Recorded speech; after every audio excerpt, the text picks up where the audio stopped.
ॐ सदाशिवसमारम्भाम् शङ्कराचार्यमध्यमाम् अस्मदाचार्यपर्यन्ताम् वन्दे गुरुपरम्पराम्।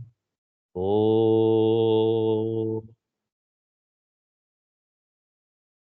हम लोग गीता के 13वें अध्याय का 5वां श्लोक देख रहे थे, जिसमें भगवान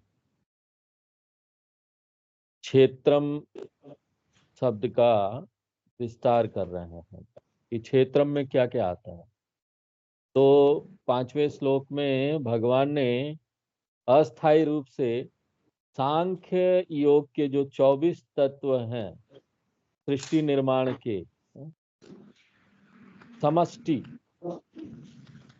उसकी बात हो रही है।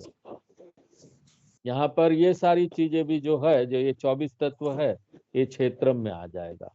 तो पहला जो यहाँ पर था वो मूल प्रकृति था, और वो मूल प्रकृति से पहला जो चरण हुआ महत आया, और महत से उसके बाद दूसरा चरण जो हुआ अहंकार आया। अहंकार के बाद जो तीसरा चरण है उसमें 16 चीजें आई। पहला जो है उसमें मन आया। मन जब हम यहाँ बोल रहे हैं एक व्यक्ति का मन नहीं, समष्टि का मन, पूरी ब्रह्मांड का मन। एक इंडिविजुअल माइंड की बात हम यहाँ नहीं कर रहे हैं, हम यहाँ ब्रह्मांड वाली मन की बात कर रहे हैं। उसके बाद दूसरा जो है वो 10 इंद्रियां आया, 5 कर्मेंद्रियां, 5 ज्ञानेंद्रियां। उसके बाद तीसरा जो आया पंच सूक्ष्म भूतानी आया, 5 सूक्ष्म भूत। तो एक मन हो गया, 5 कर्मेंद्रियां, 5 ज्ञानेंद्रियां, 5 सूक्ष्म भूत, सब मिला के 16 हो गए। और उसके बाद अंतिम चरण में यहाँ पर स्थूल महाभूत, 5 स्थूल महाभूत आए। तो मूल प्रकृति, उसमें से महत, फिर अहंकार, फिर 16 तत्व आए, और उसके बाद 5 स्थूल महाभूत आए। तो 3 + 16 हो गए 19, 19 + 5 हो गए 24। ये 24 तत्वों को भगवान बोल रहे हैं ये सब क्षेत्र में है, क्षेत्र में आ जाएगा, यानी कि ना जड़ पदार्थ में आ जाएगा। ये जो वस्तुनिष्ठ वस्तु वाली दुनिया है, इसमें जड़ पदार्थ जो है उसके अंतर्गत आ जाएगा। और जो चेतनता है उसकी प्रकृति जड़ नहीं है, ये सब पदार्थ है। इसलिए कृष्ण भगवान उसको यहाँ पर इन सब चीजों को सम्मिलित कर रहे हैं। अब श्लोक की तरफ देखिए, पहले लाइन में दिया गया है अव्यक्तम। अव्यक्तम, अव्यक्तम का क्या अर्थ हुआ? मूल प्रकृति। उसके बाद बुद्धि, बुद्धि का क्या अर्थ हुआ? सांख्य योग में जो हमने बताया 24 तत्व, बुद्धि कहाँ लेंगे? महत तत्वम, जो यहाँ पर ये चरण है, मूल प्रकृति से महत तत्व में आया। बुद्धि यानी एक व्यक्ति का बुद्धि नहीं, यहाँ समष्टि का बुद्धि का बात हो रहा है। तो ये महत तत्वम जो है वो आया। उसके बाद अहंकार आया। अहंकार भी यहाँ पर एक व्यक्ति का अहंकार का बात नहीं हो रहा है, अहंकार का बात यहाँ पर ना पूरा समष्टि के अहंकार की बात हो रही है। तो अव्यक्तम, बुद्धि, अहंकार, ये 3 हो गया। और फिर अहंकार से 16 तत्व आए, और वो क्या है? महाभूतानी। महाभूतानी यानी 5 सूक्ष्म भूत, आकाश, वायु, अग्नि, आपा, पृथ्वी, 5 सूक्ष्म भूत है। सूक्ष्म भूत यानी ये दिखाई नहीं दे रहा। तत्व बोध में हम देखे थे, हमने सब पढ़ा था ये सब। और उसके बाद इंद्रियानी। इंद्रियानी यानी 10 इंद्रियां, 5 कर्मेंद्रियां, 5 ज्ञानेंद्रियां। तो इसमें कितने हो गए? 15 हो गए। उसके बाद यहाँ पर एकम बोला जा रहा है। एकम यानी मन। तो यहाँ पर फिर मन भी आ गया, तो ये 16 तत्व हो गए। तो यहाँ पर पहले 3 आया, उसके बाद ये 16 हो गए, और अंतिम चरण में पंच चेंद्रिय गोचरा। श्लोक की तरफ देखिए, उसमें लिखा हुआ पंच चेंद्रिय गोचरा, इंद्रिय गोचरा, यानी 5 स्थूल यहाँ पर भूत आए जो दिखाई देता है। तो 3 + 16 + 5, अब इसको आप जोड़ेंगे तो ये 24 तत्व आ जाएगा। तो भगवान बोल रहे हैं ये सारा जो 24 तत्व है ना, वो क्षेत्र में आएगा। और यही नहीं, ये जो 24 तत्व है ना, वो कभी भी अपरिवर्तनीय नहीं रहता है, सतत वो परिवर्तन करता रहता है। सतत यहाँ पर व्यवहार चलता रहता है, एक दूसरे से वर्तनते होता रहता है, और चेंजेस होता रहता है। उसमें बहुत सारे गुण आते रहते हैं, गुण पैदा होते हैं, उनको गुण बोला जाएगा या विकार, ये सब क्षेत्र में आ जाएगा। और जो गुण पैदा होते हैं वो क्या है, कृष्ण भगवान उसको अगले श्लोक में हमको बताएंगे। और ये जो अगला श्लोक है ना, वो विस्तार है यद विकारी यतश्च यत, जो चौथे श्लोक में भगवान ने बताया था। कृष्ण भगवान ने चौथे श्लोक में बताया था कि यद विकारी यतश्च यत, क्या क्षेत्रम का यहाँ उत्पाद है, उससे क्या पैदा होता है, उससे कौन कौन से गुण आते हैं, वो भी मैं तुमको बताऊंगा अर्जुन। तो अब यहाँ पर जो इसके उत्पाद हैं, जो विकार हैं, वो भगवान बता रहे हैं। तो आगे 7वां श्लोक हम लोग पढ़ते हैं। इच्छा द्वेष सुखम दुखम इच्छा द्वेष सुखम दुःखम संघातश्चेतना धृति संघातश्चेतना धृतिः एतत् क्षेत्रं समासेन क्षेत्रं समासेन सविकारमुदाहृतम्। अविकारमुदाहृतम्। तो अब हमको यहाँ पर एक ब्रह्मांड मिल गया जिसमें 24 तत्व है, और इस पदार्थ या ब्रह्मांड जो है उसमें ये हमारा शरीर भी आ जाता है, जो भौतिक शरीर दिखाई देता है। क्योंकि ये शरीर क्या है, ये शरीर विकार है 5 स्थूल महाभूत का, हमने तत्वबोध में देखा था। और ये जो हमारा मन है ना, वो भी विकार है 5 सूक्ष्म महाभूत का। विकार यानी मॉडिफिकेशन, बदलाव, परिवर्तन करके कोई चीज बनता है। तो जैसे कोई फैक्ट्री में जाते हैं, वहां पर कच्चा माल डालते हैं, वो विकार हो जाता है, विकार होकर वहां पर फाइनल प्रोडक्ट आता है, उत्पाद हो जाता है। तो शरीर जो यहाँ पर है वो पदार्थ है, मन भी पदार्थ है, लेकिन मन जो है ना एक विशेष रूप का पदार्थ है, एक विशेष बड़ा विलक्षण है।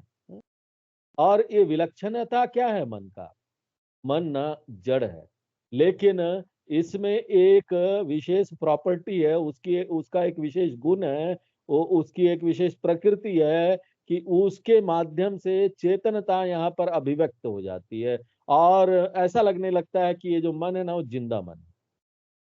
जिस तरह से बिजली पानी से गुजरे तो क्या होता है, कुछ नहीं होगा, बिजली को पानी से आप गुजारो तो कुछ नहीं होगा। लेकिन वही बिजली जब एक बल्ब, उसमें उसके अंदर फिलामेंट है, उसके अंदर से गुजरती है, या आजकल एलईडी आज आ गया है तो उसके अंदर सेमीकंडक्टर है, सेमीकंडक्टर से गुजरती है, तो ना वो जल उठता है, प्रकाशित हो जाता है, ग्लो हो जाता है। अब बताइए, ये जो जल है उसमें भी बिजली जाता है, लेकिन वो कोई प्रकाश नहीं देता, क्योंकि वो जल की प्रकृति ऐसी है। जबकि वो जो फिलामेंट है बल्ब के अंदर, जो सेमीकंडक्टर है, उसकी प्रकृति ऐसी है कि वो ना बिजली मिलेगा उसको तो वो प्रकाश देगा। तो सब जो यहाँ पर वस्तु है उसका अलग अलग कैपेसिटी है, क्षमता है।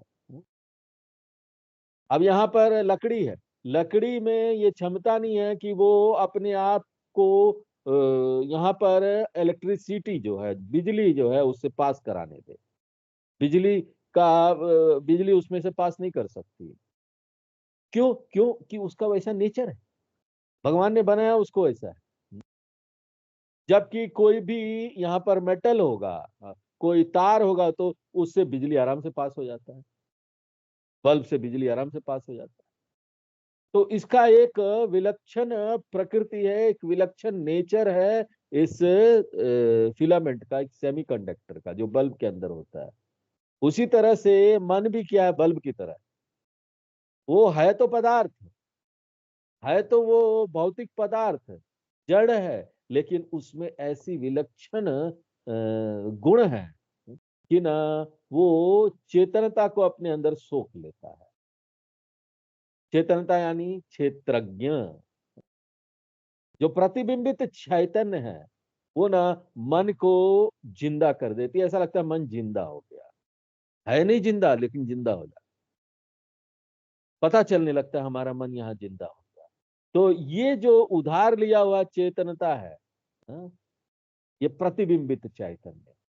अब श्लोक की तरफ देखिए, संघात चेतना। संघात यानी समूह, शरीर और मन का जो समूह है उसको संघात बोलेंगे।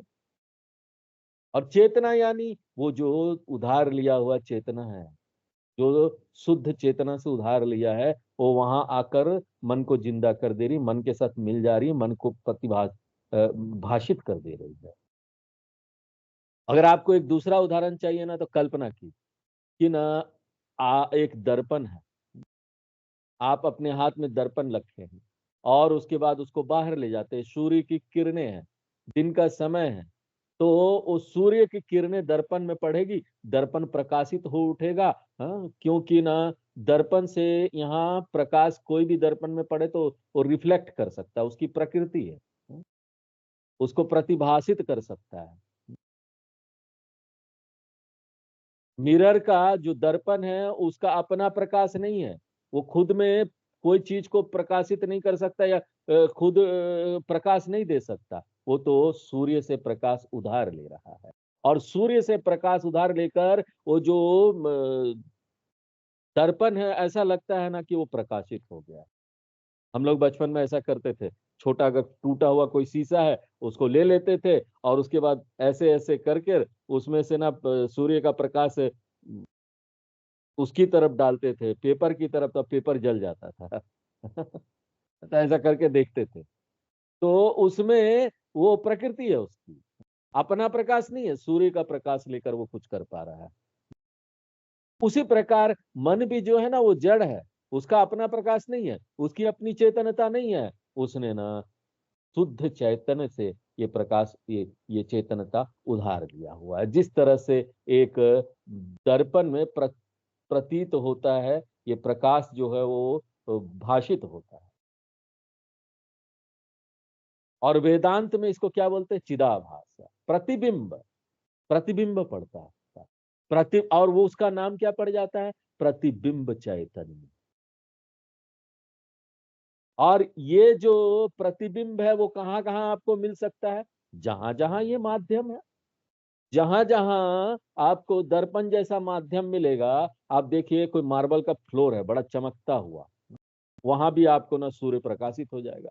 क्यों, वो माध्यम है, उसमें ऐसी प्रकृति है, वो चमक पड़ता है।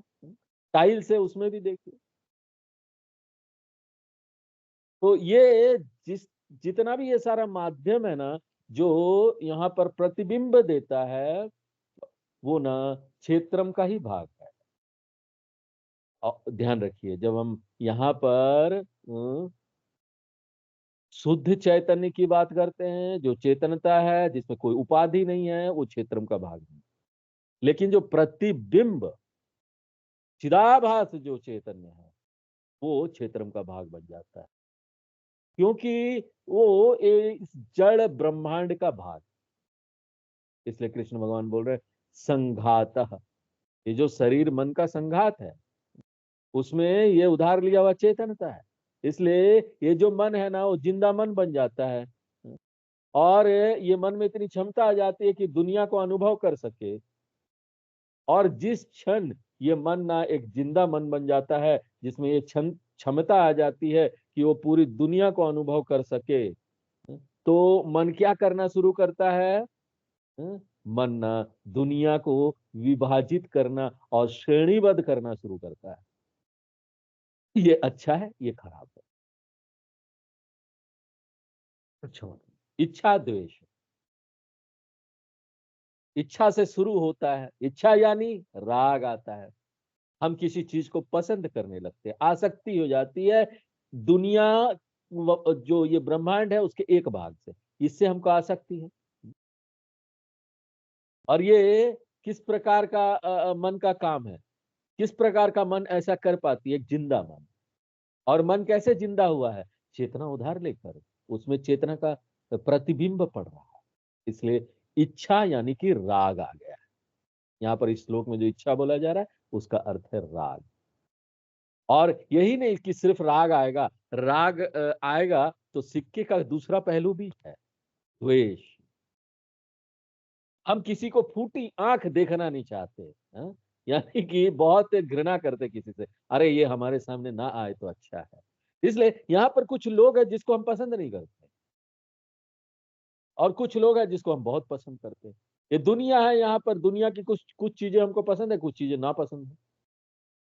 भगवान ने तो एक निष्पक्ष दुनिया बनाई है, पसंद नापसंद का तो कोई बात नहीं है। अगर आप अपना ये मन को हटा दीजिए, मन से परे निकलिए तो दुनिया को देखिए। ये दुनिया क्या है? भगवान ने जैसा बनाया वैसा है।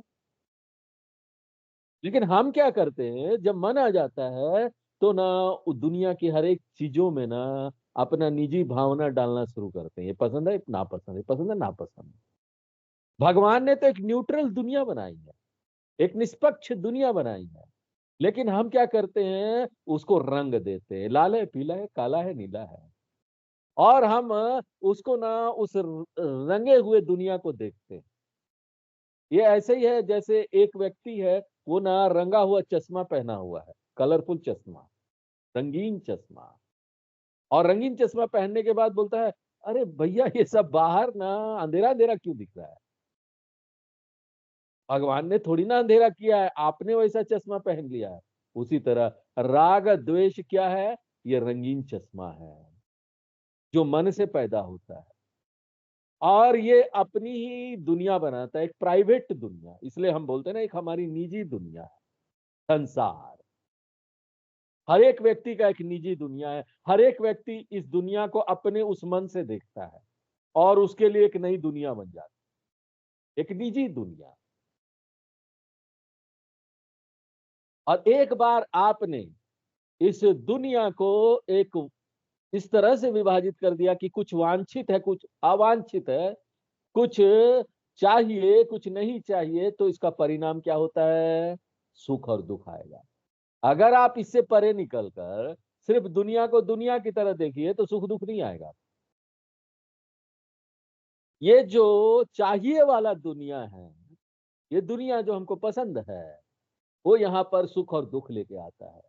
और एक नहीं चाहिए वाला दुनिया है, वो भी सुख और दुख लेके आता है। सचमुच में ये जो भगवान ने दुनिया बनाई थी उसमें जितनी भी वस्तु है ना, वो सुख दुख नहीं पैदा करती। लेकिन वो वस्तु जो मेरी इस मन के निजी दुनिया में आ जाता है और जिसको हम रंगीन चश्मे से देखना शुरू करते हैं, उसमें ये क्षमता आ जाती है कि वो सुख और दुख पैदा करे। किस तरीके से? एक जो वस्तु है जिसको हम चाहते हैं, जो वांछित है, वो आ जाएगा, हमको मिल जाएगा तो हमको खुशी हो जाता है, हम सुखी हो जाते हैं। हर एक वांछित वस्तु जब मिल जाता है तो वो आनंद पैदा करता है, आने से, उसके आने से हमको मजा आता है। हैं? अब सोचिए उसके जाने से क्या होगा। जो वस्तु आने से आपको मजा देता है ना, वो जाने से आपको दुख भी देगा। जो चीज आने से आपको खुशी देती है, वो जाने से आपको दुख। तो हर एक वो वांछित वस्तु जो चाहिए वाला वस्तु है, वो सुख का कारण है और दुख का भी कारण है। उसी तरीके से कुछ यहाँ वस्तु है जो हमको नहीं चाहिए, हाँ? अवांछित है, वो भी सुख का हेतु है और दुख का हेतु है। आप सोच सकते किस तरीके से? हर एक अवांछित वस्तु सुख का हेतु है जब वो हमसे चला जाए, हम किसी को देखना नहीं चाहते, हमको नहीं चाहिए, तो वो चला जाएगा तो हम सुखी हो जाएंगे। तो कुछ लोग ना यहाँ पर लोगों को सुखी कर देते हैं जब वो चले जाते हैं। आ गया, कोई होता है ना व्यक्ति, उसको देख कर दुखी हो जाते हैं, आ गया, कैसा व्यक्ति आ गया है। चले जाए तो आप खुश हो जाते। तो आप कहाँ पर खड़े हैं? आप अपना निर्णय ले सकते हैं कि आपकी निजी दुनिया कहाँ पर है।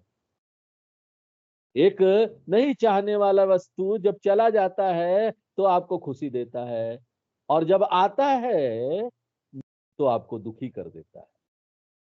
और ये जो दुनिया की ये जो क्षमता है ना, वो अपनी नहीं है, उसकी प्रकृति नहीं है। ये दुनिया की जो क्षमता है ना, सुख और दुख देने की, वो क्षमता हमने ही उसको प्रदान किया है। हम ही ने तो इस दुनिया को अनुकूल और प्रतिकूल में विभाजित किया ना। इसी कारण से ये दुनिया को ये क्षमता मिल जाती है कि ना वो हमको सुख और दुख दे। इसलिए वेदांत में ना यहाँ पर दो शब्द है। मान लीजिए, देखिए ये माइक है, वेदांत में इसको बोलते पदार्थ। अब पदार्थ जो है ना, वो न्यूट्रल है, निष्पक्ष है। ये एक वस्तु है, निष्पक्ष है। लेकिन जिस क्षण मैं बोलूंगा ये मेरा बड़ा प्यारा माइक है, मैं उसको बड़ा पसंद करता हूं, तो उसी क्षण ना उसको मैंने क्षमता प्रदान कर दी अपनी तरफ से कि वो मुझे सुख और दुख देगा। जिस क्षण मैं इस माइक को अच्छा या खराब में लेबल कर देता हूं, तो उसमें ये क्षमता आ जाती है, और वो क्षमता मैंने ही दिया है, मैंने ही प्रदान किया है, मैंने ही उसको आशीर्वाद दिया है कि वो मुझे चोट पहुंचाए। मुझे चोट पहुंचाओ, मुझे सुखी करो या मुझे दुखी करो। और जिस क्षण इस वस्तु में ये क्षमता आ जाती है, वेदांत उसको बोलता है वो विषय हो गया। विषय यानी एक ऐसा वस्तु जो मुझे बांध देता है। और बांधने से पहले वो निजी दुनिया में नहीं था, तो वही पदार्थ था। अब वही क्या बन गया? विषय बन गया। तो पूरी दुनिया पदार्थ है, लेकिन मैंने उस पदार्थ वाली दुनिया को विषय में परिवर्तित कर दिया। विषय संस्कृत का धातु है सी, सी धातु, और उसके आगे उपसर्ग लग गया वी। तो विशिनोति इति विषय, जो आपको बांधता है उसको विषय बोलेंगे। हम क्या करते हैं? पूरी दुनिया को परिवर्तित कर देते हैं, ये क्षेत्र में उसको परिवर्तित कर देते हैं, विषय में उसके प्रति राग और देश द्वेष का विकास करके। उसके बाद इस दुनिया को क्षमता मिल जाती है हमको सुख और दुख देने का। तो इच्छा जो है क्षेत्रम है, द्वेष जो है क्षेत्रम है, सुख जो है क्षेत्रम है, संघात शरीर मन का संघात जो है क्षेत्रम है, और चेतना ये जो प्रतिबिंबित चैतन्य है, उसको भी क्षेत्रम बोलते हैं, वो भी क्षेत्रम में आ जाएगा। उसके बाद धृति, धृति यानी इच्छा शक्ति। क्योंकि एक बार हमने इस दुनिया को विभाजित किया सुख और दुख वाली दुनिया में, तब आप ना अपनी इच्छा शक्ति का उपयोग करते हो अपने वांछित वस्तु को प्राप्त करने के लिए, ताकि आपको आनंद प्राप्त हो। इसको बोलते हैं प्रवृत्ति। जुट जाना, लग जाना अपने चीजों को प्राप्त करने में, मुझे ये पसंद है, मुझे ये चाहिए चाहिए। और वो लिस्ट बढ़ता जाता है, कभी खत्म नहीं होता इस जीवन में। और आप अपनी इच्छा शक्ति का उपयोग करते हैं दौड़ लगाने में, उस वस्तु को प्राप्त करने में, उसके पीछे भागते हैं। और उसी तरीके से आपके लिस्ट में कुछ ऐसी भी वस्तुएं हैं जिससे आप पीछा छुड़ाना चाहते हैं, इसको बोलते हैं निवृत्ति। एक है उसकी तरफ दौड़ना, दूसरा है उसकी तरफ से भाग जाना। प्रवृत्ति निवृत्ति हेतु भूता, इसको धृति बोलते हैं, इच्छा शक्ति। इच्छा शक्ति से ही आप ये सब करते हैं। अब बताइए पूरा जीवन है क्या? हम जो जीवन जीते हैं वो है क्या? निर्णय ही तो लेना है, मेकिंग डिसीजन। यहां से क्या आएगा हमारे पास और हमारे से क्या जाएगा। आएगा जाएगा, आया राम गया राम, यही पूरा जीवन है। और ये जो लिस्ट है आने जाने वाला का, वो हमेशा बदलते रहता है। और पूरा जीवन नाम संघर्ष करते रहते हैं इसी लिस्ट को ऊपर नीचे करने में। कभी उसमें कुछ जोड़ते, कभी हटा देते। इसलिए ये जो धृति है ना, वो भी क्षेत्र विकार के अंदर आएगा। 24 तत्व जो बताया वो भी क्षेत्र में आ जाएगा, और ये सारा जो है क्षेत्र का विकार है। वो गुण है, ये सारे विकार हैं जो ये क्षेत्र यहाँ पर पैदा होता है। तो कृष्ण भगवान बोलते हैं कि एतत् क्षेत्रम समासेन, एतद यानी 24 तत्व, ये 24 तत्व से पैदा होता है ये सारा गुण, ये विकार। और छठे श्लोक में क्षेत्रम को संक्षेप में बताया, सविकारम, उसके विकार के साथ। और ये विकार क्या है? इच्छा, द्वेष, सुख, दुख, जो कि हमारे शास्त्रों में आता है, शास्त्रों में इसका वर्णन किया गया है। आगे अब हम लोग 8 नंबर श्लोक पढ़ते हैं। अमानित्वम अदम्भित्वम अमानित्वम् अदम्भित्वम् अहिंसा शान्तिरार्जवम् अहिंसा शान्तिरार्जवम् आचार्योपासनं शौचम् आचार्योपासनं शौचम् धैर्यमात्मविनिग्रहः। धैर्यमात्मविनिग्रहः। तो यहाँ पर इससे पहले वाले श्लोक में, 7वें श्लोक में कृष्ण भगवान ने जो क्षेत्र और क्षेत्र के बारे में, क्षेत्रज्ञ के बारे में, क्षेत्रम और क्षेत्रज्ञ के बारे में जो वो बताना शुरू किए थे, जो दूसरे श्लोक से शुरू हुआ था, वो यहाँ पर उन्होंने 7वें श्लोक में आकर उसका समापन कर दिया। लेकिन अगर हम ना यहाँ पर देखें कि अर्जुन ने क्या प्रश्न पूछा था और कृष्ण भगवान ने क्या प्रॉमिस किया था कि हम तुमको बताएंगे, तो आप देखेंगे ना कृष्ण भगवान की शिक्षा अधूरी रह गई। अगर आप 4थे श्लोक में वापस जाएं, क्या कृष्ण भगवान ने प्रॉमिस किया था, क्या वचन दिया था कि हे अर्जुन, हम क्षेत्रम के बारे में बताएंगे और क्षेत्रज्ञ के बारे में बताएंगे, थोड़ा सा उसका विस्तार करेंगे। वो उन्होंने प्रॉमिस किया था 4थे श्लोक में, पहले लाइन में। और दूसरे लाइन में, पहले लाइन में क्षेत्र के बारे में प्रॉमिस किया, दूसरे लाइन में वो बोल रहे थे कि हम क्षेत्रज्ञ के बारे में भी बताएंगे। लेकिन आप देखेंगे 6ठे और 7वें श्लोक में कृष्ण भगवान ने सिर्फ क्षेत्रम का ही विस्तार किया। ऐसा लग रहा है कि उन्होंने क्षेत्रज्ञ का विस्तार किया ही नहीं। और ये सब ना आपको तब तक पता नहीं चलेगा जब आप ना आगे पीछे जाओगे नहीं।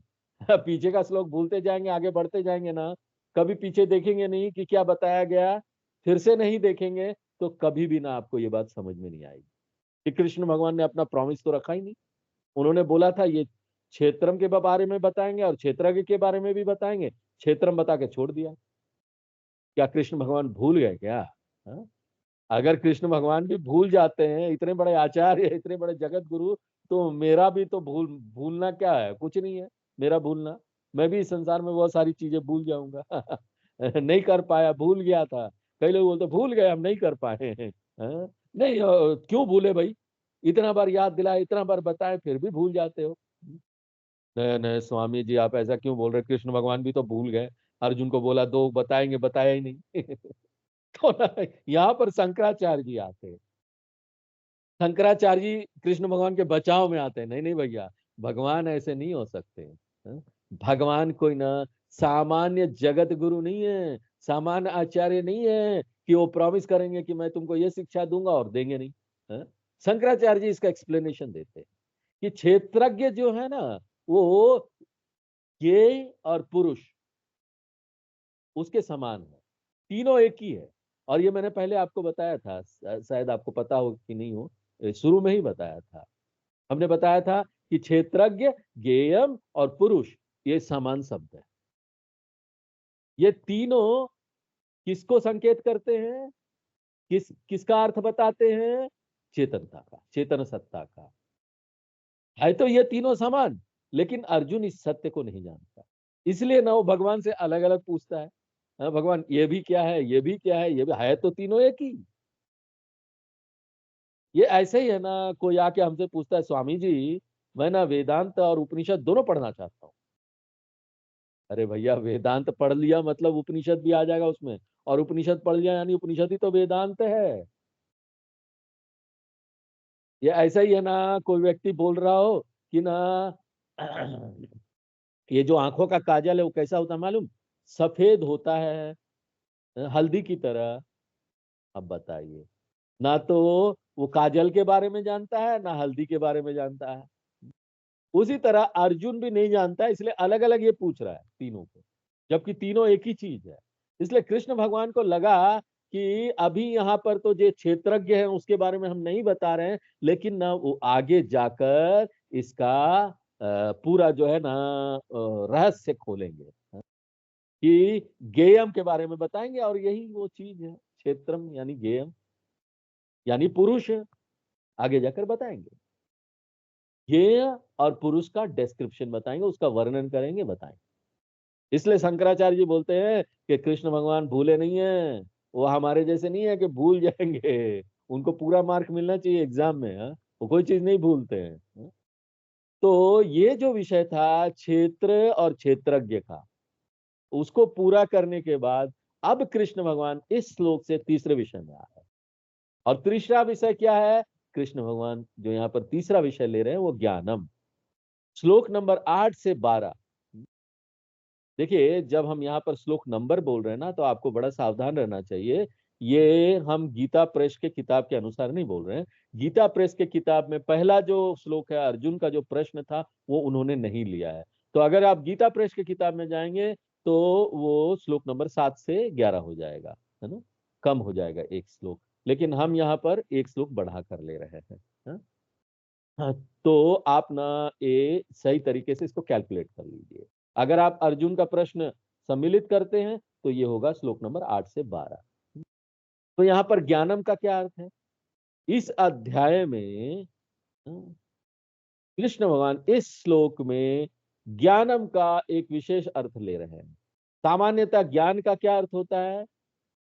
कोई भी ज्ञान हो, इंग्लिश का ज्ञान, हिंदी का ज्ञान, फिलोसॉफी का ज्ञान, दर्शन का ज्ञान, केमिस्ट्री का ज्ञान, रसायन विज्ञान, बायोलॉजी का ज्ञान, जीव विज्ञान, ये सारा चीज जो है ना वो ज्ञान है। लेकिन इस संदर्भ में ज्ञान क्या है? ज्ञान यानी आध्यात्मिक ज्ञान। दर्शन के संदर्भ में, क्योंकि हम गीता में तो दर्शन की बात कर रहे हैं, तो दर्शन के संदर्भ में वो ज्ञान जो है आध्यात्मिक ज्ञान। तो सामान्यतः ज्ञान का क्या अर्थ हुआ? आध्यात्मिक ज्ञान। दूसरे और संदर्भ में कोई भी ज्ञान हो जाएगा, दुनिया का ज्ञान। लेकिन इस संदर्भ में गीता पढ़ रहे हैं तो यहाँ पर दर्शन का ज्ञान, वेदांत का ज्ञान, आत्मज्ञान, ब्रह्म ज्ञान, आध्यात्मिक ज्ञान, हाँ, ये सामान्य अर्थ हो गया। लेकिन यहाँ पर इस अध्याय में एक विशेष अर्थ लिया जा रहा है। ज्ञानम का बहुत अलग अलग अर्थ है, इस अध्याय में एक विशेष अर्थ लिया जा रहा है। वो क्या है? जीवन का मूल्य। एक व्यक्ति के जीवन में मूल्य होना चाहिए, सद्गुण होना चाहिए। इस चीज को यहाँ ज्ञान बोला जा रहा है। गुण यानी जीवन का मूल्य। और कृष्ण भगवान यहाँ पर हमको यहाँ पर 20 ऐसे गुण बताने वाले हैं जो हमारे अंदर होना चाहिए अगर हमको ज्ञान प्राप्त करना है। तो शंकराचार्य जी बोलते हैं कृष्ण भगवान क्यों बता रहे हैं, क्या कारण है यहाँ? क्योंकि ये जरूरी है, ये गुण हमारे अंदर आना चाहिए, तभी ज्ञान हमको प्राप्त होगा। ज्ञान तो बड़ा आसान है, हाँ? तुम वही आत्मा हो, सुन तो लिया, लेकिन समझ क्यों नहीं आ रहा है? हाँ? क्योंकि ये गुण नहीं है। ये सारे गुण हमारे जीवन में होने चाहिए। इसलिए ज्ञान प्राप्त करना बहुत बहुत आसान है, लेकिन ये सारे गुण अपने जीवन में लाना ये बड़े कठिन है। अगर ये गुण हमारे जीवन में आ गए तो समझो ना हमको ज्ञान प्राप्त हो गया जैसे, हाँ? कुछ करना नहीं, मक्खन की तरह एकदम आराम से प्राप्त हो जाएगा। तो ये जो गुण है वो आत्मज्ञान का, हाँ, एक भाग की तरह हो जाता है, कि आत्मज्ञान को प्रोमोट करते हैं ये जो गुण है। इसलिए इसको भी क्या बोला जा रहा है? ज्ञान। ये ज्ञान होने का कारण बन जाता है। इसके बिना ज्ञान नहीं होगा। तो आज हम यहीं पर विराम देते हैं। आगे फिर हम लोग ये सारे क्या गुण हैं कृष्ण भगवान ये सारे जो बताते हैं हमारे अंदर जो होना चाहिए वो हम लोग देखेंगे। हरिओम गुरुजी, प्रश्न पूछना था। ओम पूर्णमदः पूर्णमिदं पूर्णात् पूर्णमुदच्यते पूर्णस्य पूर्णमादाय पूर्णमेवावशिष्यते। ओम शांति शांति शांति।